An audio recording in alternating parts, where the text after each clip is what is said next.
Welcome to omega India TV news. Kukatpally నియోజకవర్గం ఫతేనగర్ డివిజన్లో ఫతేనగర్ వాసుల ఆధ్వర్యంలో కాశ్మీర్లోని పహల్గామ్లో ఉగ్రవాదులు జరిపిన దాడుల్లో ప్రాణాలు కోల్పోయిన అమాయకులకు నివాళులు అర్పిస్తూ ఉగ్రవాదాన్ని తీవ్రంగా ఖండిస్తూ కుల మతాలకు అతీతంగా పార్టీలకు అతీతంగా ఫతేనగర్ వాసులంతా ఏకతాటిపైకి వచ్చి భారీ క్యాండిల్ ర్యాలీ నిర్వహించారు. ఈ సందర్భంగా వారు మాట్లాడుతూ పహల్గామ్లో ఉగ్రవాదుల దాడులు దారుణమని, ఈ అఘాయిత్యానికి పాల్పడిన వారిని పట్టుకొని పబ్లిక్ గా కాల్చి చంపాలని, అంతేకాకుండా ఉగ్రవాదులకు అండగా నిలుస్తూ భారతదేశాన్ని టార్గెట్ చేస్తూ ఉగ్రవాదులకు అండగా నిలుస్తున్న పాకిస్తాన్ కి గట్టిగా బుద్ధి చెప్పాలని ప్రధానమంత్రి నరేంద్ర మోడీని కోరారు. క్యాండిల్ ర్యాలీ అనంతరం పాకిస్తాన్ జెండాను తగలబెట్టి ఉగ్రదాడుల్లో మరణించిన వారికి 2 నిమిషాలు మౌనం పాటించారు.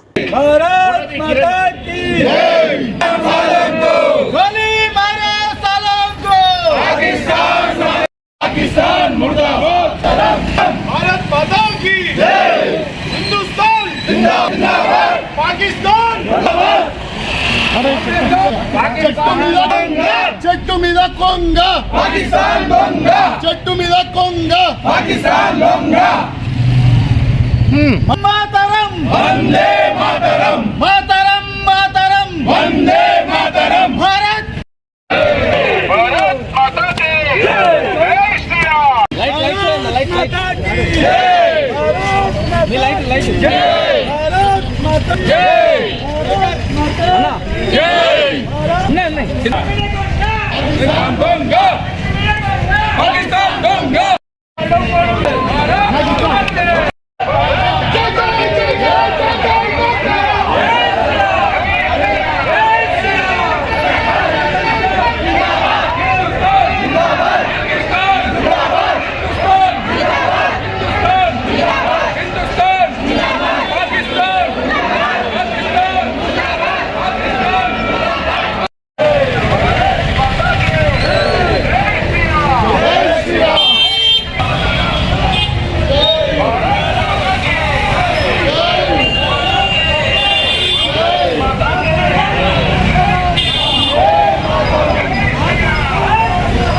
की पाकिस्तान भारत माता की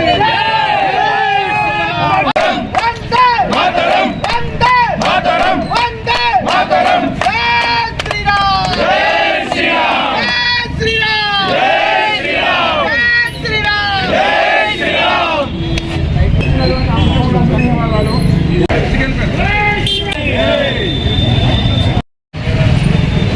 श्री राम. మాతా की జై. మొన్న జరిగిన కాశ్మీర్లో జరిగినటువంటి ఉగ్రవాద చర్యలో పహల్గామ్లో జరిగిన ఉగ్రవాద చర్యలో భాగంగా ఈరోజు మా ఫతేనగర్లో పార్టీలకు అతీతంగా అందరూ నిరసన కొవ్వొత్తులతో ర్యాలీ నిర్వహించడం జరుగుతుంది. ఇటువంటి దుస్సహాయమైన చర్య, ఎందుకంటే వాళ్ళ ఆర్థిక వ్యవస్థనే వాళ్ళకు బాలేదు, వాళ్ళకి తినడానికి తిండి కూడా లేదు. మన దేశం అయినటువంటి భారతదేశం మన కిరీటం లాంటి ఉన్న కాశ్మీర్ పై వాళ్ళ కన్నుబడి ఎన్నో విధ్వంసాలు సృష్టిస్తుంది. దానికి ప్రతిఫలంగా వాళ్ళు ఖచ్చితంగా మన కేంద్ర ప్రభుత్వం యొక్క చర్యలు తీసుకొని వాళ్ళు శిక్షకు గురవుతారని గట్టిగా ప్రతిఘటిస్తున్నాం. ఈ యొక్క భాగంగా వాళ్ళు హిందూ ముస్లిం అనే భేదంతో చూసి హిందువా ముస్లిం అని కాల్చడం నిజంగా ఒక మతపరమైన చర్యలు తీసుకొచ్చి ఇట్లా కాల్చడం అనేది చాలా చాలా బాధాకరమైన విషయం. ఎందుకంటే వారం రోజుల కిందటే వివాహమైన హనీమూన్ పోయినటువంటి జంట కూడా పాయింట్ బ్లాంక్ లో పెట్టి కాల్చడం అనేది చాలా బాధాకరమైనటువంటి ఇటువంటి చర్యలను పాకిస్తాన్ ప్రపంచ దేశాలన్నీ బహిష్కరించి తగిన గుణపాఠం చెప్పాలి. ఎందుకంటే ఆర్థిక వ్యవస్థ చిన్నాభిన్నంగా ఉన్నప్పటికీ వాళ్ళు పక్క దేశమైన మనపై చూస్తున్నందుకు వాళ్ళ సరైన బుద్ధి చెప్పాలి.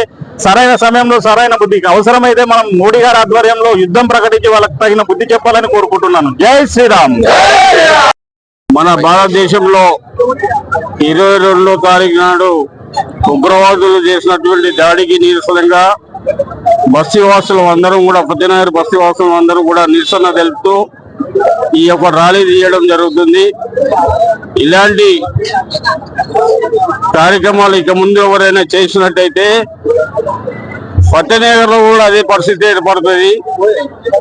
నేను తిరగబడవలసిన పరిస్థితి ఏర్పడుతుంది. కాబట్టి మీరందరూ జాగ్రత్తగా హిందూ బాయిలందరూ కూడా జాగ్రత్తగా ఉండాలి. రేపు మనము మన తరాలు మన పిల్లలు 50 రోజుల్లో ఇలాంటి కార్యక్రమాలకు అడ్డుకునే విధంగా మనం ట్రైనింగ్ ఇవ్వాలి. వాళ్ళకు అన్ని బోధనలు చేయాలి. వాటి ముఖ్యంగా మహిళలకు తర్వాత యువ నాయకులకు అందరు కూడా నేను మనవి చేసుకుంటున్నాను.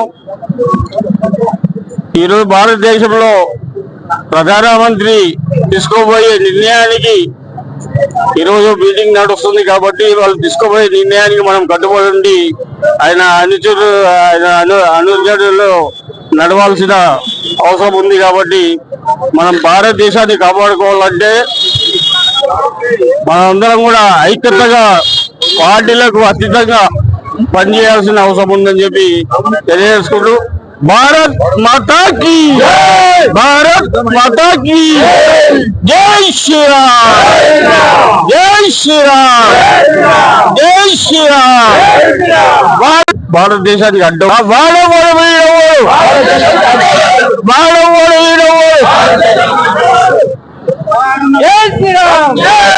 హాయ్ అండి, నేను మీ సత్యశ్రీ.